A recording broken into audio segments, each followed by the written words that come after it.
Welcome to online classes of Saraswati English academy Bhadra जून जालौर। ये मैं आप लोगों के लिए आज 8th क्लास का सब्जेक्ट मैथ्स का एक्सरसाइज 2.4 का पार्ट सेकंड लेके आया हूँ, जो कि भाई पार्ट फर्स्ट में मैंने आपको 2.4 के 4th क्वेश्चन तक बता दिए थे और आज आपके 5th क्वेश्चन से स्टार्ट करते हैं। Sobo's mother's present age is 6 times Sobo's present age. Sobo की मदर की जो प्रेजेंट एज है वो क्या है आपकी 6 टाइम्स है ना, 6 टाइम्स है सोबोज प्रेजेंट एज। सोबो की प्रेजेंट एज की 6 टाइम्स है सोबो की मदर की एज, ठीक है। यानी कि अगर हम सोबो की एज अज्यूम कर लेते हैं, सोबो की एज अगर हम मान लेते हैं तो मदर की एज में बस मदर की एज निकालने के लिए सोबो की एज में 6 से मल्टीप्लाई करना पड़ेगा, आ जाएगी, ठीक।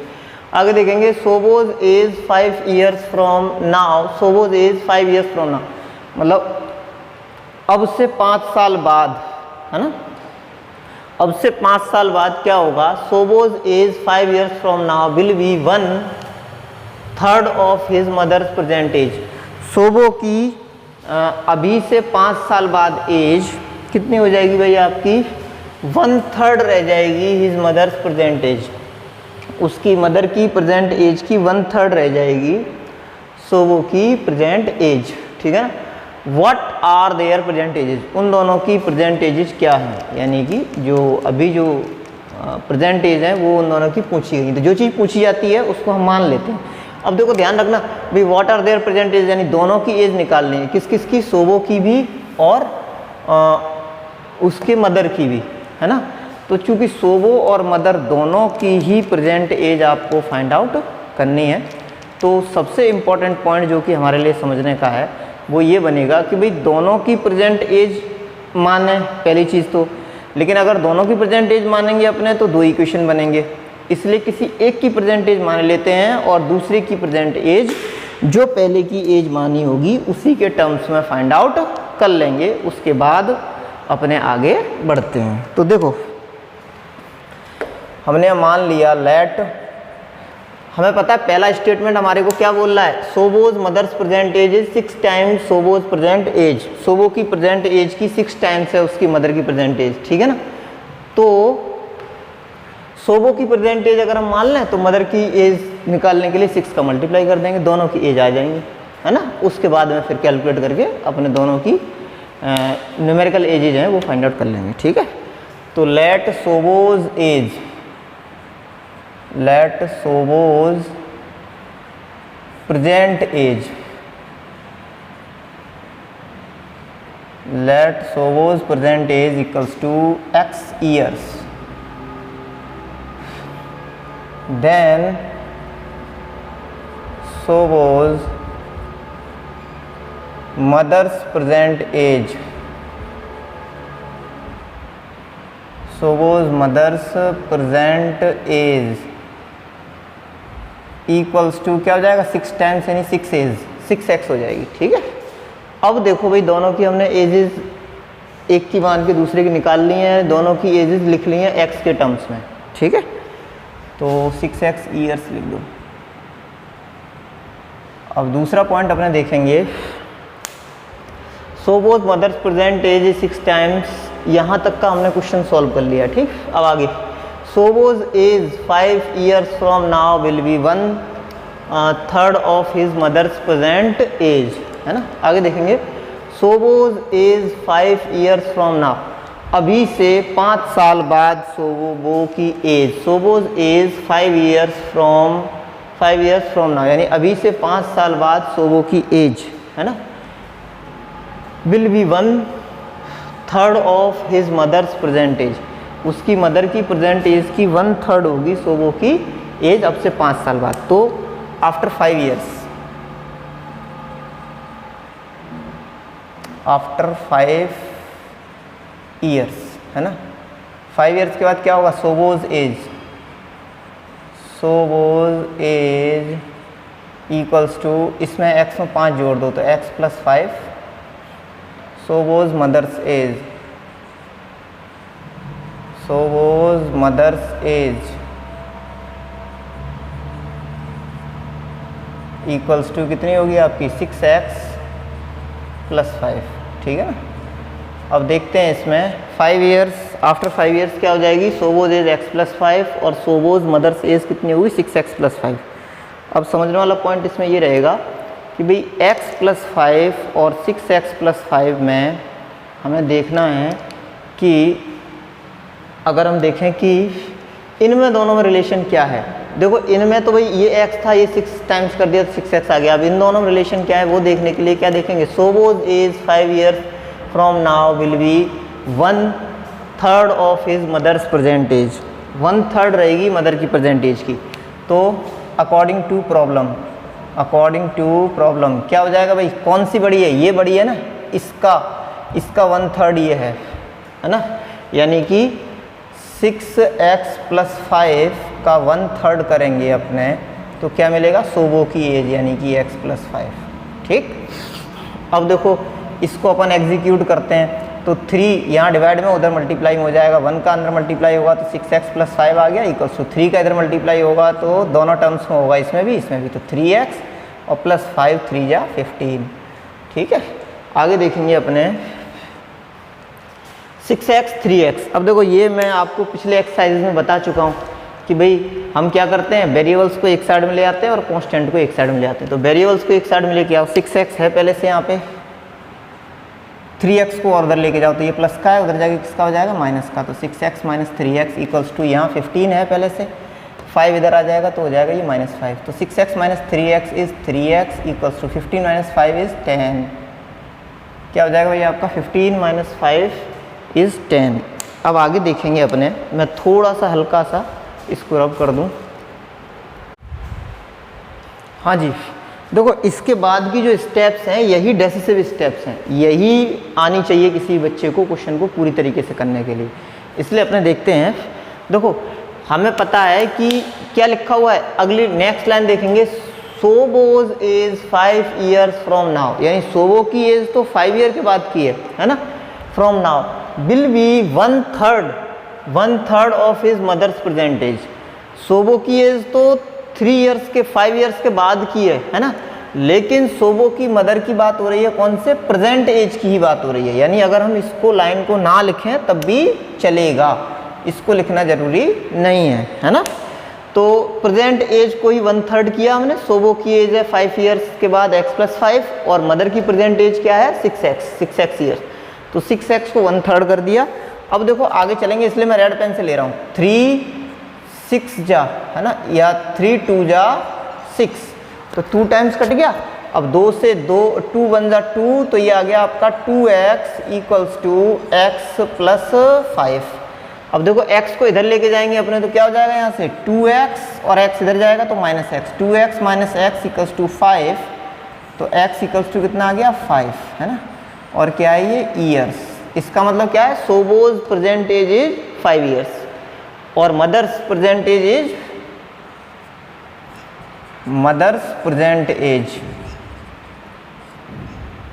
दोनों की प्रेजेंट एज पूछिए तो mother's present age equals to 6x है ना, तो 6 × x की वैल्यू 5, 6 5 जा 30 ईयर्स और ये क्या है आपके 5 ईयर्स, ठीक है। यानी कि सोबो की प्रेजेंट एज है वो है 5 ईयर्स और मदर्स प्रेजेंट एज है वो है 30 ईयर्स। क्लियर है ना, कोई डाउट नहीं होगा मेरे हिसाब से। चलिए भाई आगे चलते हैं अपने, नेक्स्ट है क्वेश्चन नंबर 6। बहुत ध्यान से देखेंगे question number 6।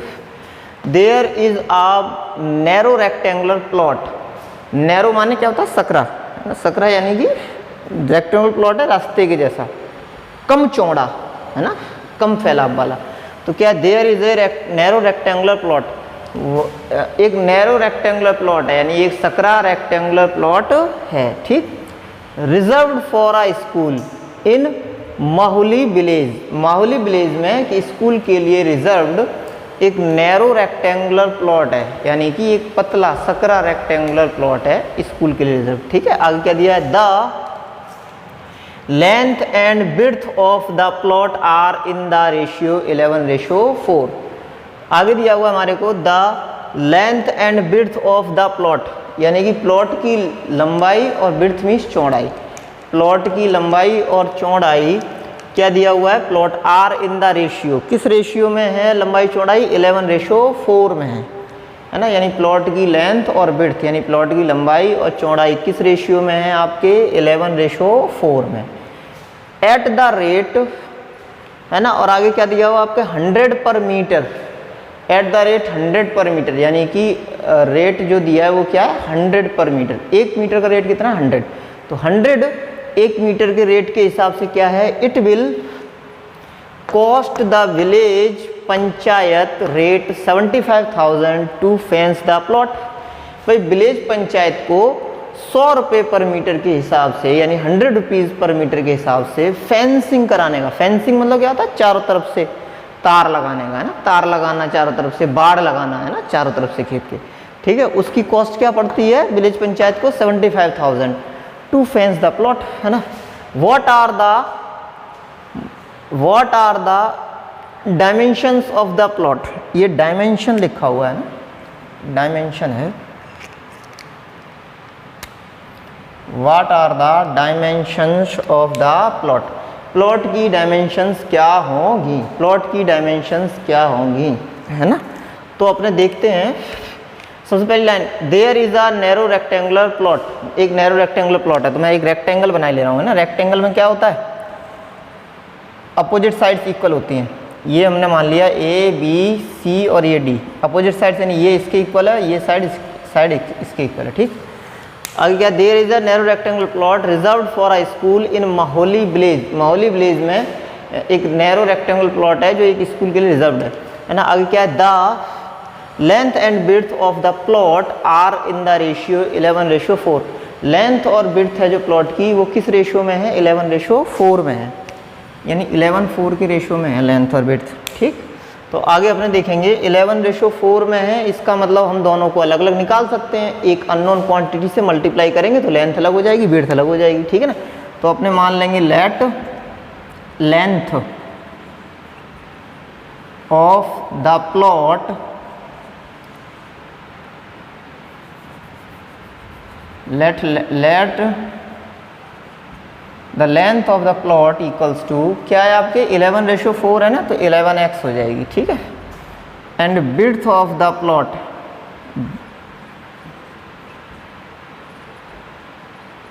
and width of the plot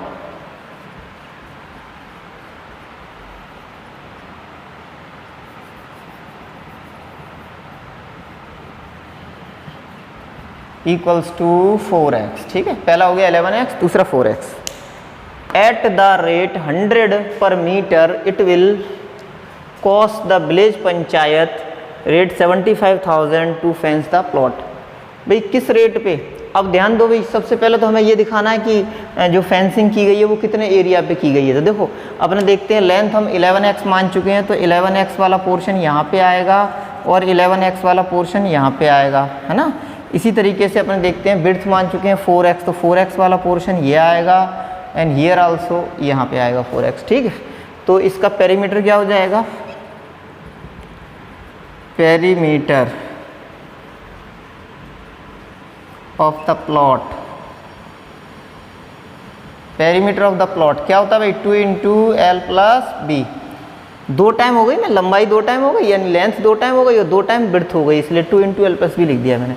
this is equals to 2L की वैल्यू क्या है 11x + B इज 4x, तो ये क्या हो जाएगा आपका, ध्यान देंगे 2 × ये 11 + 4 इज 15, तो ये हो जाएगा 15x, मल्टीप्लाई करके आ गया आपका 30x, है ना, 30x। तो अपने देखते हैं इसमें क्या दिया हुआ है भाई कि at the rate of 100 per metre it will cost the village panchayat 75,000 to fence the plot. What are the dimensions of the plot, plot की डायमेंशंस क्या होती हैं आपकी, लेंथ एंड विड्थ, यानी लेंथ और विड्थ क्या होंगी प्लॉट की, ये हमारे को फाइंड आउट करना है। और हमें क्या दिया हुआ है भाई, ये हम पेरीमीटर वैसे निकाल चुके हैं। पेरीमीटर क्या होता है, ये सभी साइड्स का जो सम होगा वो पेरीमीटर होगा, यानी फेंसिंग जिस पे की जाएगी वो पार्ट पेरीमीटर ही है, पेरीमीटर पे ही फेंसिंग करेंगे। तो पेरीमीटर हमने ये निकाल लिया 30x।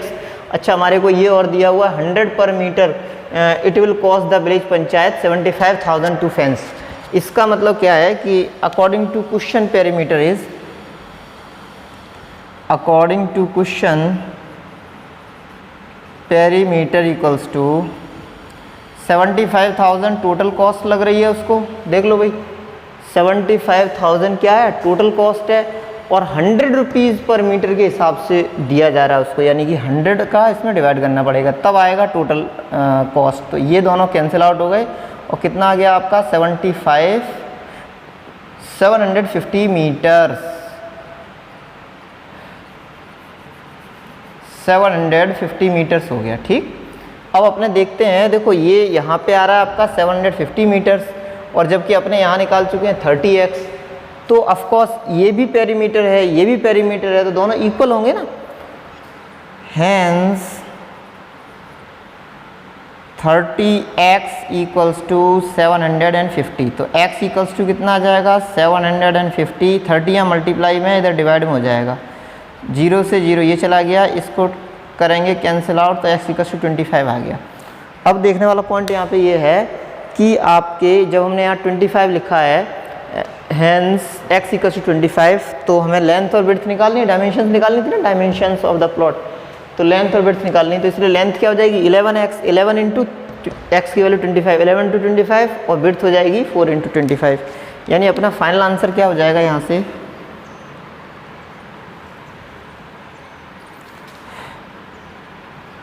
Length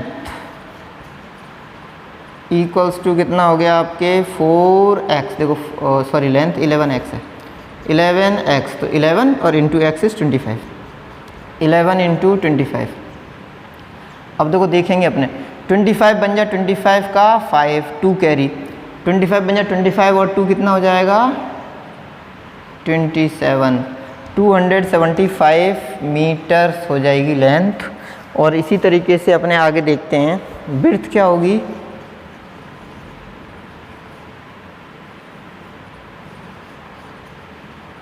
width equals to हो जाएगी आपके 4x, यानी कि 4 और इंटू एक्स इज 25, 25 4 जा 100 मीटर्स, कितनी होगी 100 मीटर्स। ठीक, यही आपके आंसर हो गया, लेंथ ये है और विड्थ ये है। अब देखने वाला पॉइंट ये है हमारे लिए, ये तो हो गया 6th number. 7th number question मैं स्टार्ट करूँगा, उससे पहले आप लोग इसको लिख लें या स्क्रीनशॉट ले लें, क्योंकि अब मैं जो कुछ चीज़ें उनको रब करने जा रहा हूँ ताकि पूरा बोर्ड एकदम से कंजस्टेड ना दिखे आपको, ठीक है ना। नोट कर लें, आप आराम से नोट कर लें या स्क्रीनशॉट ले लें।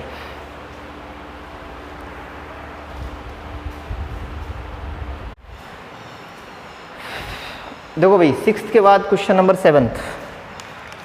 Hasan buys 2 kinds of cloth, Hasan buys 2 kinds of cloth, Hasan 2 type का क्लॉथ खरीदता है, ठीक है। तो आगे देखेंगे इसमें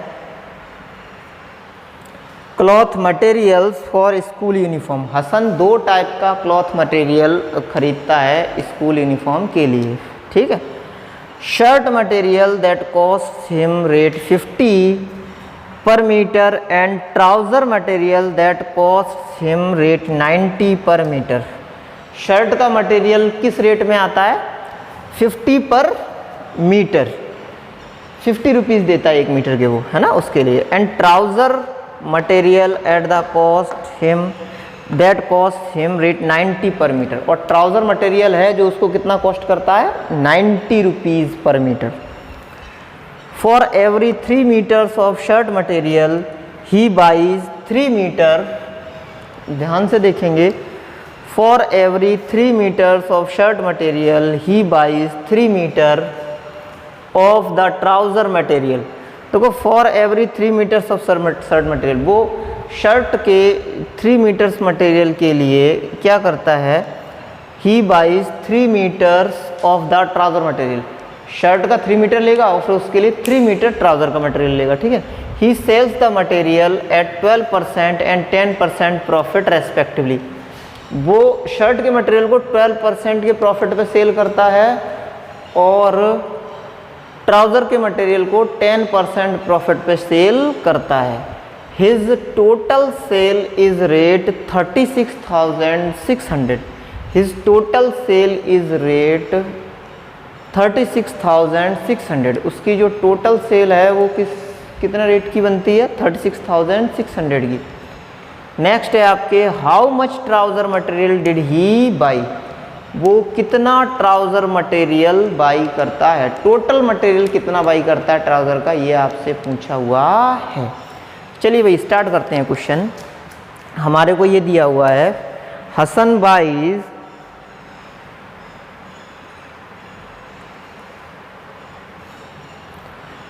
buys two kinds of cloth material for school uniform, shirt material that costs him rate 50 per meter and trouser material that costs him rate 90 per meter.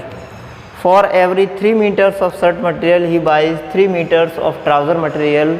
He sells the material at 12% and 10% profit respectively. पहला वाला 12% profit पे, दूसरा वाला 10% profit पे। His total sale is rupees में दी गई है ये। How much trouser material did he by.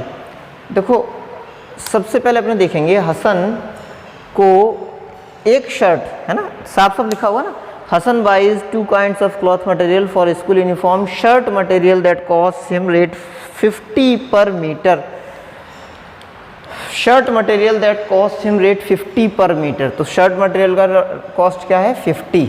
Next and trouser material that cost him 90 per metre, और ट्राउज़र मटेरियल है वो उसको कितना रुपीज़ 90 पर मीटर, ये 50 पर मीटर वो 90 पर मीटर, ठीक पर मीटर। फॉर एवरी 3 मीटर्स है ना of shirt material he buys 3 metre of trouser material. 3 metre जब शर्ट मटेरियल लेता है तो 3 मीटर ट्राउज़र मटेरियल लेता है। He sells the material at 10% and 12% and 10% profit respectively. देखो उसमें 12%, इसमें 10%, इसमें 12% का प्रॉफिट आता है। देखो 12% का प्रॉफिट आएगा तो अपने मल्टीप्लाई किससे करेंगे, ये आपने प्रॉफिट लॉस पढ़ रखा होगा छोटी क्लासेस में है ना। तो मैं यहाँ पे शर्ट मटेरियल को 12% का प्रॉफिट दिया तो 100 में 12 को ऐड करेंगे ना तो कितना हो जाएगा 112, ठीक। और 90 में 10 को ऐड करेंगे तो 110/100, ठीक, ये आ गया। अब देखेंगे अपने नेक्स्ट ये कितना बनेगा हमारा, 0 से 0 चला गया, 5 से 2 टाइम 10 चला गया, 2 से 112 को कैंसिल आउट करेंगे तो 2 5 जा क्या हो जाएगा आपके 2 5 जा 10, 10 के बाद 1 कैरी 6 हो गया, 2 6 जा 12, 56 आ गया। यहाँ से कितना आया 56, और वही यहाँ से कितना आ जाएगा आपके 9 का मल्टीप्लाई करेंगे तो 99, यानी कि वो एक मीटर देखो दिया है ना इसमें that cost him 90 per metre, यानी 90 उसको कॉस्ट पड़ता था लेकिन वो बेचता 99 में था। इसी तरीके से शर्ट के लिए 50 कॉस्ट पड़ता था, उसको बेचता 56 में था। अब देखो क्या है, हिज टोटल सेल इज 36,600, उसकी टोटल जो सेल है वो कितनी बनती है 36,600। How much trouser material he by, वो कितना ट्राउज़र मटेरियल बाई करता है ये पूछा है आपसे। तो ध्यान देंगे अपने, देखो इन दोनों को अपन एडअप करेंगे और ऐड करके इसमें डिवाइड कर देंगे, और हमें पता है जितने वो शर्ट खरीदता है उतने ही ट्राउज़र खरीदता है।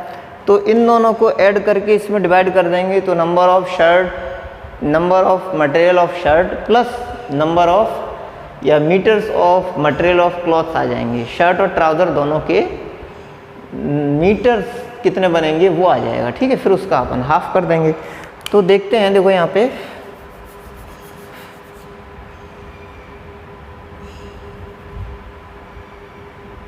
मीटर है ना,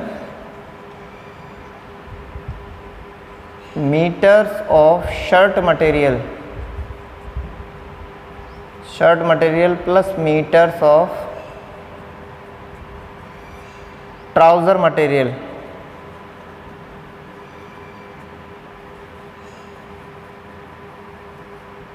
equals to 36,600 divided by 99 plus 56 plus 99।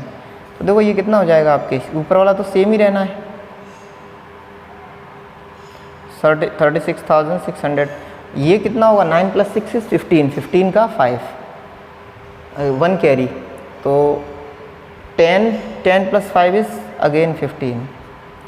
वापस देखो भाई, यहाँ 1 को ऐड कर देंगे तो 100 हो गया, 155 दे देंगे तो 155 आ गया। 155 से इसको ऊपर वाले को डिवाइड करेंगे अपने, तो देखो हमारे को मालूम है ये 5 से दोनों डिवाइड हो रहे हैं, 5 से कैंसिल आउट इसको करेंगे तो 5 3 × 15, 5 बन जाए 5। इसको करेंगे 5 से तो कितना आएगा आपके 5 7 जा 35, 35 के बाद 1 कैरी कितना हो गया आपके 16, 5 3 जा 15, 15 के बाद 5 2 जा और ये 0 है ना, यानी ये आ गया आपके 7320 और whole upon 31, 7320 whole upon 31। Now we will see 31 से हमें ऊपर जो लिखा है उसको कैंसिल आउट करना है, कितना टाइम जाता है वो देखना और उसको फिर हाफ कर देना है ना, तो ट्राउज़र मटेरियल आएगा। तो देखो अपने डिवाइड करेंगे 71 में टेबल काउंट करो 31 का, तो वो 73 में, तो देखो 31 2 जा करेंगे तो कितना आएगा 62, यानी 2 टाइम जाएगा यहाँ पे, ये 2 टाइम गया। अब 62 ही तो कटा है ना, 73 है अपने पास, 62 डिवाइड हुआ तो कितना बच रहा है, ये बच रहा है 11, कितना बचेगा 1 और यहाँ 1, तो 11 को अपन कहाँ मानेंगे, यहाँ पे लिखा हुआ मानेंगे 11 को, तो ये हो जाएगा आपके 1 1 और 2, 1 1 2 में 1 में डिवाइड करेंगे किससे 31 से, तो कितना टाइम जाएगा।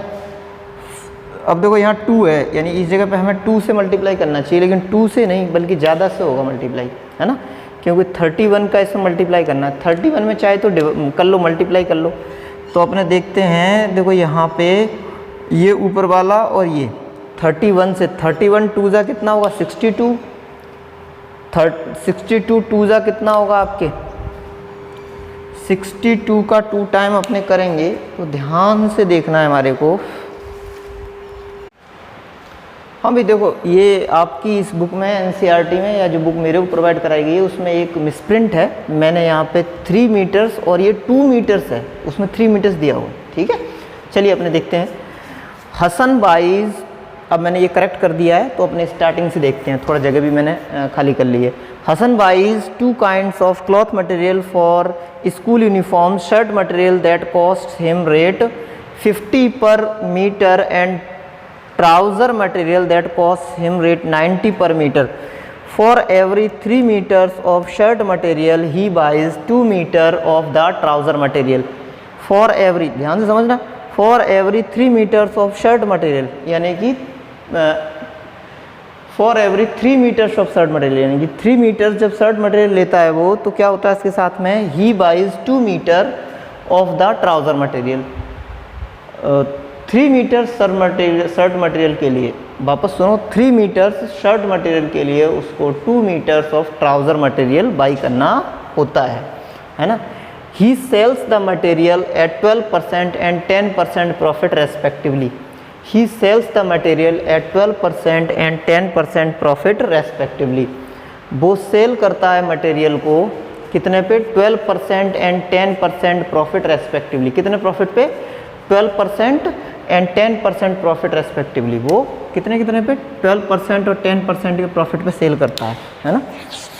आगे है, his total sale is rate 36,600। His total sale is rate 36,600। How much trouser material did he by. कितना ट्राउज़र मटेरियल वो खरीदता है। वापस सुनेंगे, how much trouser material did he by. कितना ट्राउज़र मटेरियल वो खरीदता है। How much trouser material did he by, यानी कितना ट्राउज़र मटेरियल वो खरीदता है। आगे देखेंगे अपने, देखो नंबर 7 है, Hasan buys 2 kinds of cloth material for school uniforms. 2 type का क्लॉथ मटेरियल स्कूल यूनिफॉर्म्स के लिए हसन बाई करता है ना। आगे है आपके, shirt material that cost him 50 per metre and trouser material that cost him 90 per metre. Shirt material जो उसको कॉस्ट करता है कितना, 50 per metre, and trouser material that cost him 90 per metre.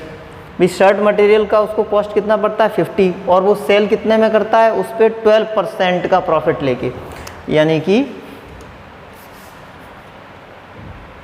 Selling rate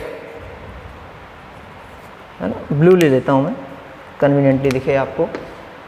selling rate for 1 metre shirt material, selling rate for 1 metre shirt material equals to, selling rate for 1 metre shirt material equals to कितना रहेगा भाई, ध्यान से देखेंगे। Selling material for 1 metre, बहुत ध्यान से देखेंगे क्या दिया हुआ है आपको। सेलिंग मटेरियल फॉर 1 मीटर जो क्लॉथ है किसका, शर्ट का, उसका क्या हो जाएगा 50 मल्टीप्लाइड विद 12% प्रॉफिट है ना, तो 50 multiplied with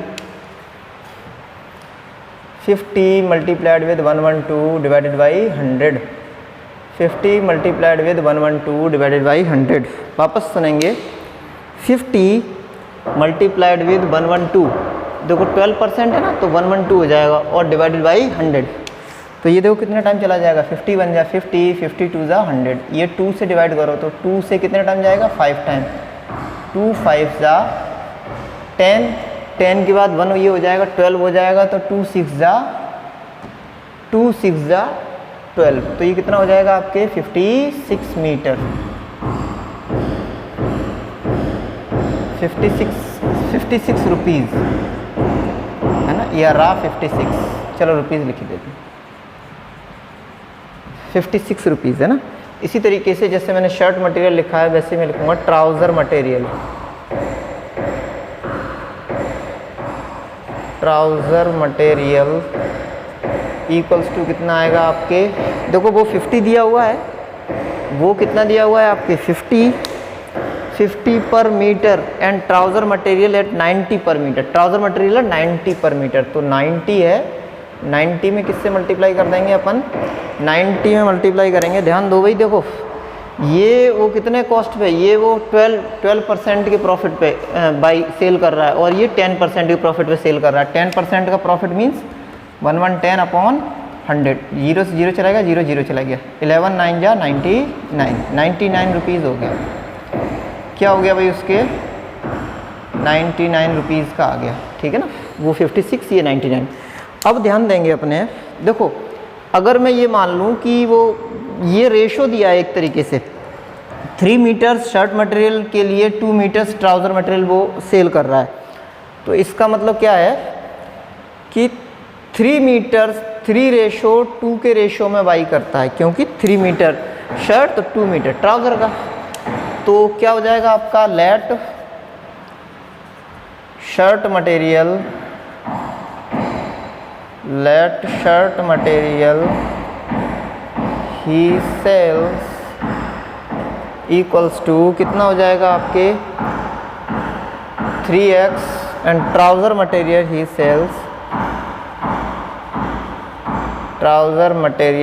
sales equals to 2x।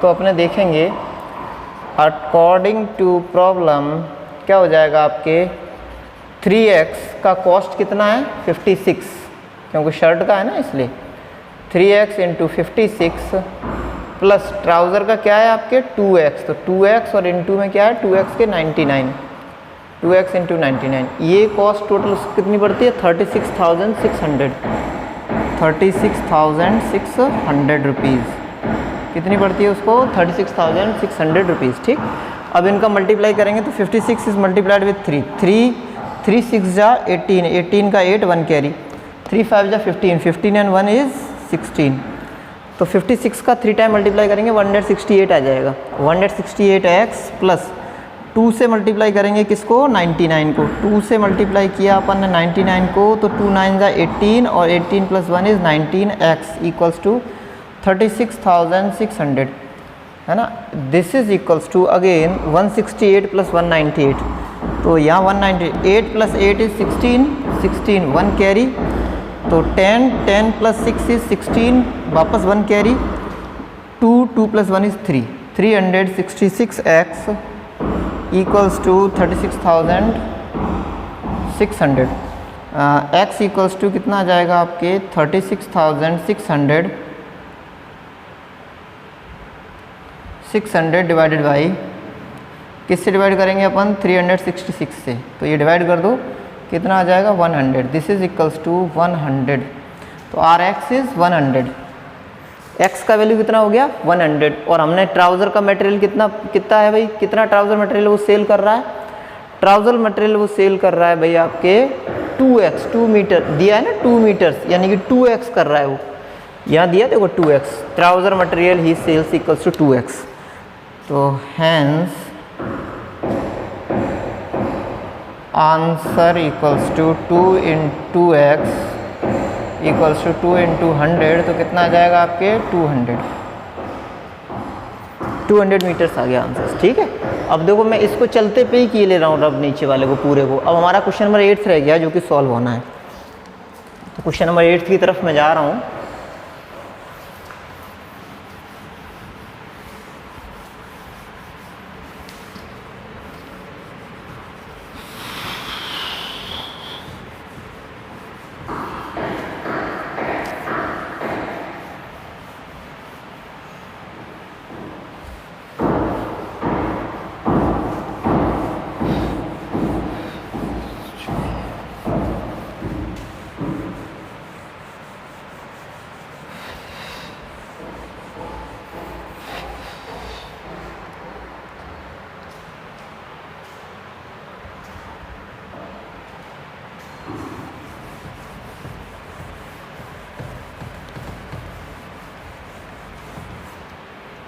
Next one is number 8. In our solution of question number 8, we are given half of a herd of deer. Deer means हिरन, यानी कि और हिरन के जो झुंड होता है उसको हर्ड बोलते हैं। Half of a herd of dear यानी एक डियर हिरन के झुंड का हाफ, आधी जो नंबर है उसका क्या रहता है, deer are grazing in the field, एक फील्ड में चर रही हैं, है ना। वापस सुनो, half of a herd of deer are grazing in the field, एक फील्ड में हाफ जो क्वांटिटी है वो डियर एक किस में, एक फील्ड में चल रही हैं, ठीक है, आज grazing in the field, and 3/4 of the remaining are playing nearby, और 3/4 उनका खेल रही हैं, playing nearby, nearby खेल रही हैं, है ना, nearby. The rest 9 are drinking water from the pond, कुछ जो रह जाती है 9 वो वाटर ड्रिंक कर रही हैं पॉन्ड में। Find the number of deer in the herd, herd में कितना नंबर ऑफ डियर है ये फाइंड आउट हमारे को करना है। तो let us start with our question number 8।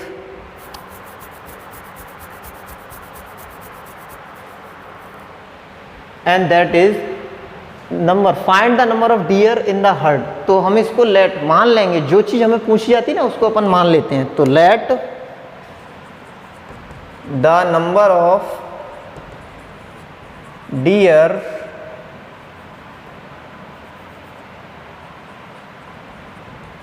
in the herd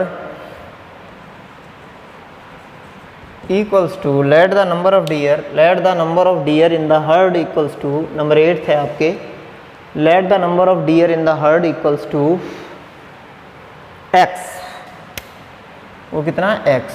अब देखो now our first line is half of the herd of deer are grazing in the field, half है ना, half जो नंबर है वो एक फील्ड में ग्रेज कर रहे हैं, यानी एक फील्ड में घास चर रहे हैं, ठीक है ना, means x/2 according to problem x/2 are grazing in the field, plus after x/2 are grazing in the field, and 3/4 of the remaining are playing nearby, जो रिमेनिंग रह जाता है ना उसका 3/4, यानी कि हाफ है तो हाफ ही रह गया, तो हाफ का कितना 3/4 क्या कर रही हैं, चल रही हैं फील्ड में, plus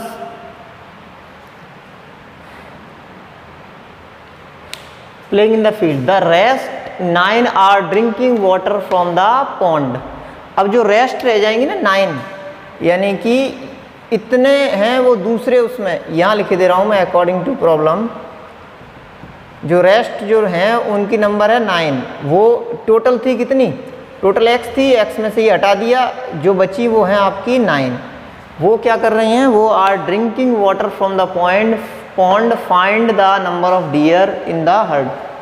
Find the number of deer in the herd.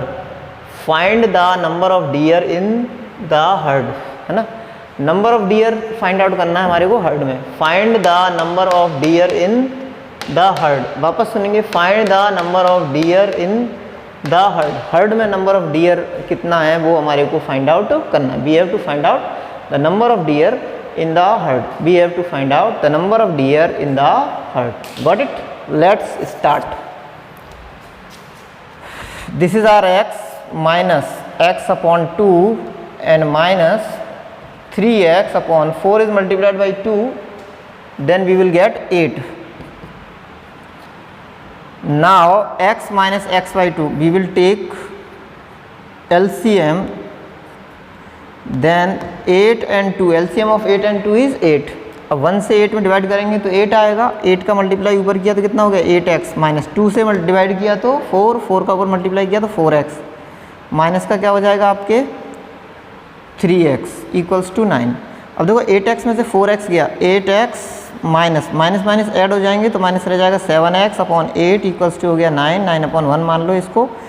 8x minus 7x is x, x upon 8 equals to 9 and x equals to कितना हो जाएगा 9 इंटू 8, यानी x इक्वल्स टू हो जाएगा 72. x इक्वल्स टू 72, यानी total number of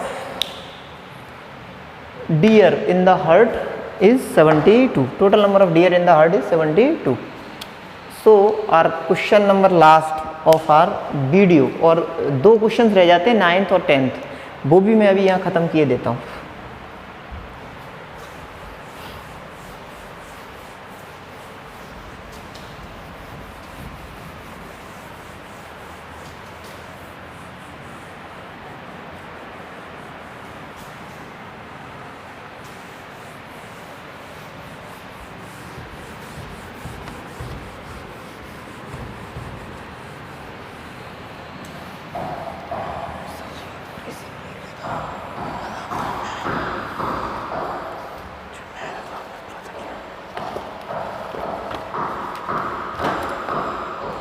Question number 9th is, a grandfather is 10 times older than his granddaughter. A grandfather is 10 times older than his granddaughter. A grandfather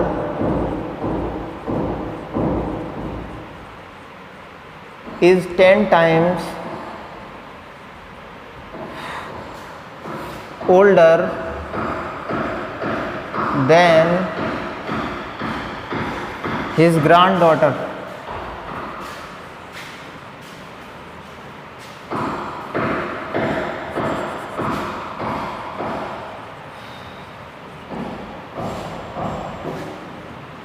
Then his granddaughter, he is also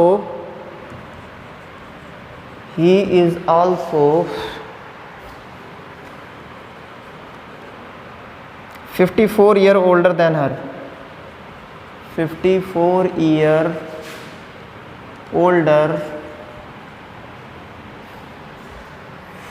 देखो वापस से देखेंगे. A grandfather is 10 times older than his granddaughter. He is also 54 years older than her.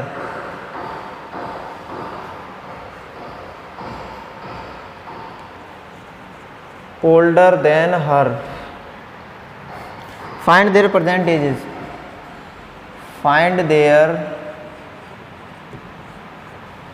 present ages.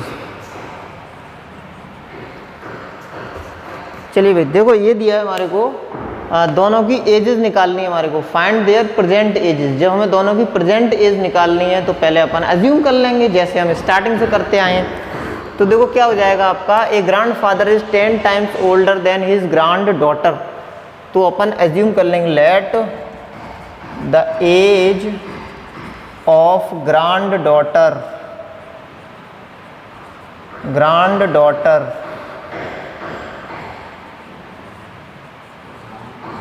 let the age of granddaughter equals to x years. Now let the age of granddaughter equals to x years. ये 10 time older है, grandfather 10 time older है granddaughter से। Then age of grand mother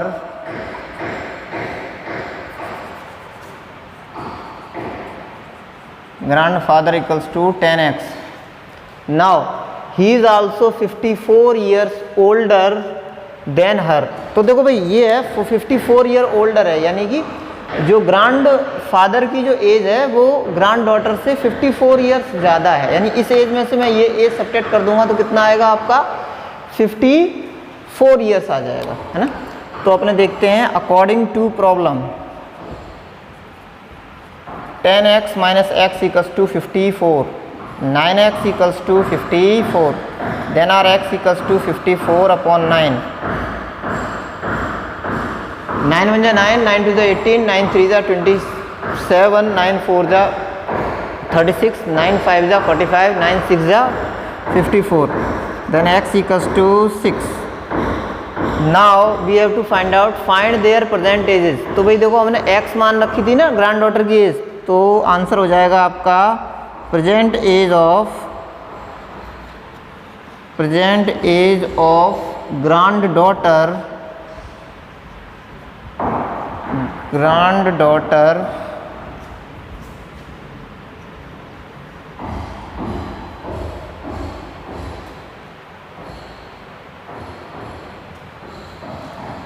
equals to 6 years and present age of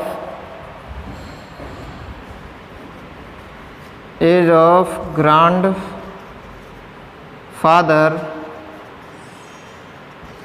equals to कितना 10 times है 10x equals to 10x equals to 10 into 6 equals to 60 years. Hence is our answer. एक बार फिर से आपको बता दे रहा हूँ भाई, देखो ये दिया हुआ था ना, a grandfather is 10 times older than his granddaughter, यानी कि ग्रैंड डॉटर से 10 टाइम्स ओल्डर है grandfather. He is also 54 year older than her, find their present ages. तो जो चीज़ हमें निकालनी होती है हम उसको एज्यूम कर लेते हैं। तो हमने एज्यूम किया let the age of granddaughter equals to x years, तो ग्रैंड फादर की एज कितनी हो जाएगी 10x। अब हमें कंडीशन दी हुई है ना कि जो ग्रैंड फादर हैं वो 54 ईयर्स ओल्डर, उनकी एज 54 ईयर्स ज़्यादा है ग्रैंड डॉटर से। तो हमने क्या किया यहाँ पे ग्रैंड फादर की एज में से डॉटर की एज घटा दी, तो 10x माइनस एक्स कर दिया, वो कितना हो गया 54। तो 9x इक्वल्स टू हो गया 54, तो x इक्वल्स टू कितना हो गया 54 अपॉन 9, 9 से ये चला गया 6 टाइम, x इक्वल्स टू आ गया 6। Present age of granddaughter equals to 6 years and present age of grandfather equals to 10x assume की थी, तो 10 इंटू एक्स इज 6, तो 10 into 6 is 60 years. Now I am going towards our question number 10th।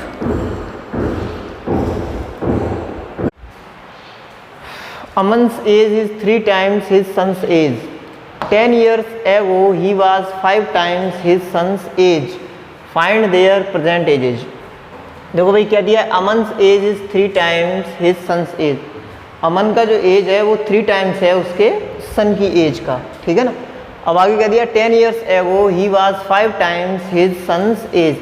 भाई 10 years ago यानी 5 साल पहले वो 5 time था अपनी सन की एज का, है ना। Find their present ages. तो देखो जो चीज़ पूछी जाती है ना वही हम अज्यूम कर लेते हैं। तो अज्यूम कर लेंगे let Aman's son's present age, let Aman's son's present age equals to let Aman's son's present age equals to x years, then Aman's present age, then Aman's present age equals to, देखो लिखा है ना Aman's age is 3 times his son's age, तो 3 times हो गया। अब आगे क्या 10 years ago यानी 10 साल पहले, है ना। तो 10 years ago 10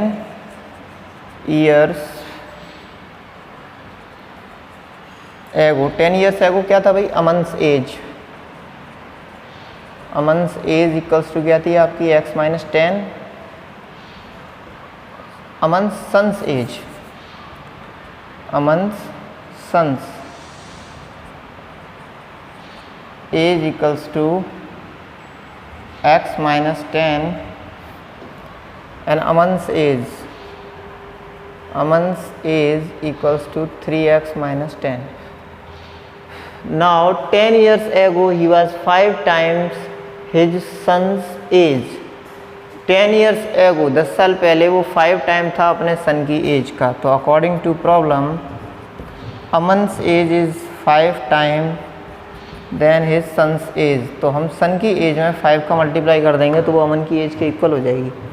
तो 3x minus 10 equals to 5x minus 50. तो 5x को इधर ले आओ या 3x को उधर लेके जाओ. 3x को उधर ले जाएंगे क्या हो जाएगा 5x minus 3x equals to 50 minus 10. तो यहाँ पे हो गया 40, यहाँ पे हो गया आपके 2x. x इक्वल्स टू 40/2 यानी कि 20 आ गया. और हमारे से पूछा क्या है भाई, अमन के सन की प्रेजेंट एज है वो 20 ईयर्स है ना, और अमन की प्रेजेंट एज 60 ईयर्स है. Hence Aman's son's present age equals to x equals to 20 years and Aman's present age equals to 3 into x यानी 3 into 20 means 60 years. Hence is our exercise. यहाँ आपकी एक्सरसाइज खत्म होती है. नेक्स्ट एक्सरसाइज नेक्स्ट वीडियो में देखेंगे. जय माता दी.